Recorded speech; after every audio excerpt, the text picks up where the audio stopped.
आज यो प्लान्ट स्ट्यान्डको ठाउँ चेन्ज गरिदिएको साथीहरू। यतापट्टि राखेको कस्तो राम्रो देखेको होइन। अहिले चाहिँ मेरो बरन्डाको भ्यू चाहिँ यस्तो छ।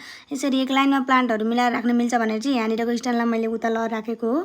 अनि त्यसपछि भयो यो मेरो ह्याङ्गिङ प्लान्टहरू अनि पुरै खुलिएर मर्न लागेको छ। यिनीहरूलाई मैले चेन्ज गर्नेवाला छु, फेरि अर्को लगाउनेवाला छु। यतापट्टि लगाउँछु टटल भाइनको पनि एउटा सानो कटिङ हजुरले लगाउनु भयो भने सजिलै सर्छ। यो चाहिँ बुढो भइसकेको छ कि प्लान्टहरू सबै खुलिएर फुल्न थाल्छ कि यसको पनि फुल्छ फुल तर कलर फुल्दैन, यो हरियो नै फुल्छ। तर मलाई राम्रो लाग्दैन कि प्लान्टहरू अलिकति डिस्कलर भएर बुढो हुन थालेपछि चाहिँ। अनि फेरि नयाँ लाउनुपर्छ कि मलाई हेल्दी प्लान्ट देख्नुपर्छ कि मलाई, त्यही भएर मैले चाहिँ त्यसलाई फालेर फेरि कटिङ लगाउँछु। यसरी सानो कटिङ पनि लगाउनु भयो भने चाहिँ सजिलै सर्छ एकदम। यत्रो कटिङबाट नि धेरै फैलिन्छ, यो धेरै बनाउन सकिन्छ है। मसँग अहिले मेरो ह्याङ्गिङहरू चाहिँ अहिले सबै चेन्ज गर्दैछु कि मैले। अनि सबै पहिलाको प्लान्टहरू पुरानो भएर नयाँ सार्दैछु। अस्ति भर्खर सारेको यो कति छिटो हरियो भएर आइसक्यो, एकदम छिटो सर्छ, सजिलो सर्छ। हजुरहरूले नि आफ्नो ग्रिनरीको लागि ह्याङ्गिङमा आफ्नो घरमा लगाउन सक्नुहुन्छ प्लान्टहरू। आज चाहिँ यस्तो देखेको छ मेरो बरन्डाको भ्यू। अनि यतापट्टि भएको स्ट्यान्ड मुनि टन्नै देख्यो प्लान्टहरू तल बानी परेर लेउ जमेर अनि कुहियो के चराहरू प्लान्टहरू मर्न थाल्यो। त्यही भएर त्यो स्ट्यान्डलाई यता सारेर चाहिँ प्लान्ट यतापट्टि राखिदिएको।